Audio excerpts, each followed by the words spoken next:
Hey guys, it's Layla. Welcome to Vlogmas Day 9. Today we are going to be talking about what you should do to prepare for getting a new pet. We're going to talk about 3 different topics. Number 1 is research, number 2 is preparation, and number 3 is obtaining your new animal. This information will be pointed towards reptile keepers, but if you are planning to get any other animal like fish or birds or even a dog or cat, this is all helpful information and can be applied to getting any animal as well. Without further ado, let's hop right into the video.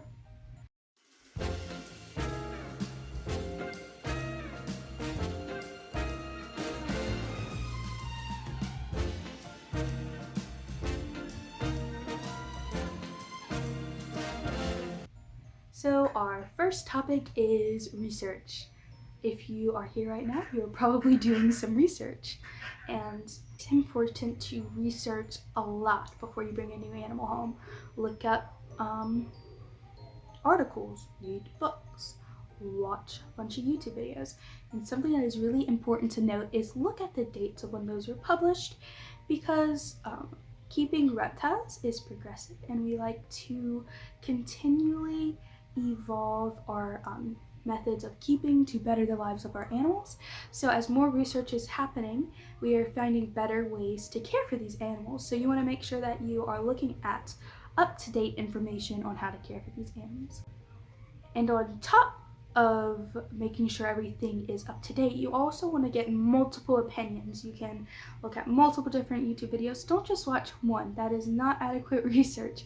Read multiple different things. Talk to people who have owned them. A lot of the best advice comes from people who have successfully kept the animal that you are intending to keep.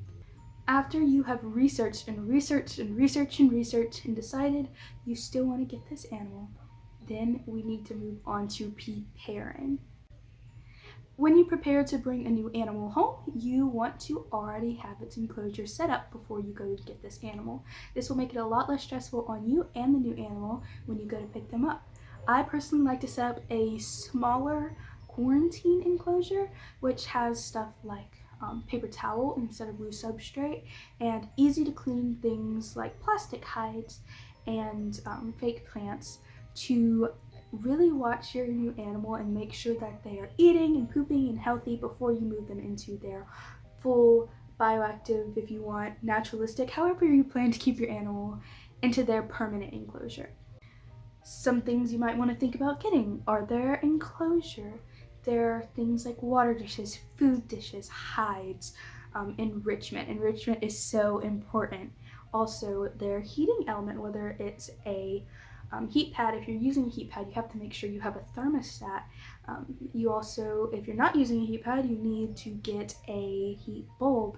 And I always suggest getting multiple heat bulbs because they blow out quite regularly, and you never want to be left in a bind where you don't have any heat source for your reptile. If in your research you find that your animal needs UVB, you need to find UVB lights and find which ones are specifically made for your reptile and fit their UVB needs. You need to find and buy the food that they need, whether this is prepared diet for things like crested geckos, or, as you hear in the background, crickets for insectivores. You can get all sorts of different insects like crickets and dewy roaches and superworms, mealworms, all the bugs that are healthy for your reptiles. If you're getting something like a tortoise or a bearded dragon or any sort of herbivore or omnivore, you need to make sure you have a steady supply of fresh produce for them. And not only a steady supply of fresh produce, but lots and lots of variation, and making sure that everything is completely healthy and okay for your animals to eat, which you would have learned when you were researching. So now you have researched everything you need to know about your pet, and you have prepared and have everything you need for them. It is time to bring home your pet. And I cannot stress this enough, it is so important where you get your new pet reptile. I never suggest you get a reptile from a big box pet store. These stores have thousands of animals shipped to them from huge mass-producing chains where these animals are not treated well. Their welfare is not important to these corporations. All they see is dollar signs, and these animals are treated horribly. You normally get an animal that is sick or possibly dying, and that is not fun for especially a first-time reptile keeper to get stuck with an animal that is really sick and needs vet support, which is another thing you have to consider. Are you financially stable enough to have an emergency fund set aside for if your reptile ever needs to go to an exotic vet? So if you don't get your reptile from a big box pet store, where can you get them?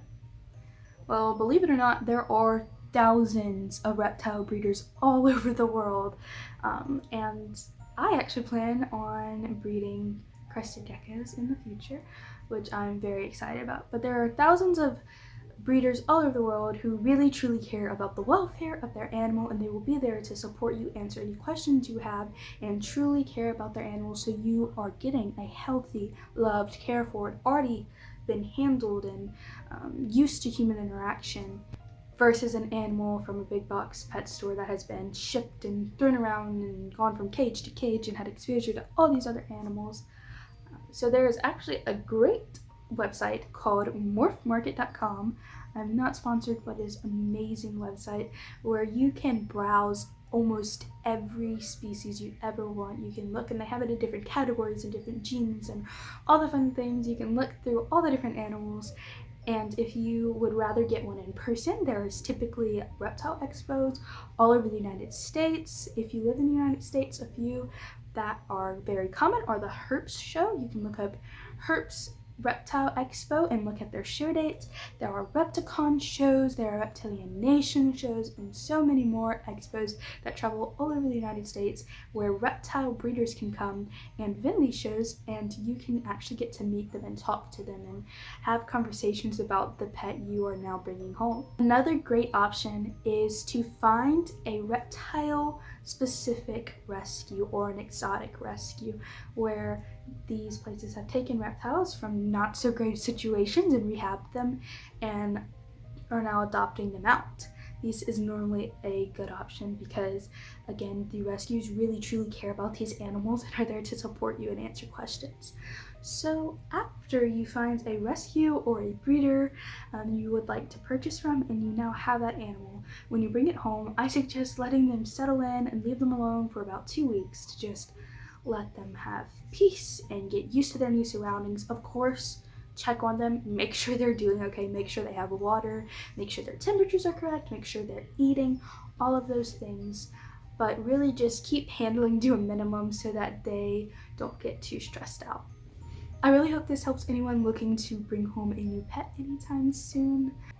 I know these types of videos really helped me when I first got into keeping reptiles. If you want to see more content like this involving my animals, stick around.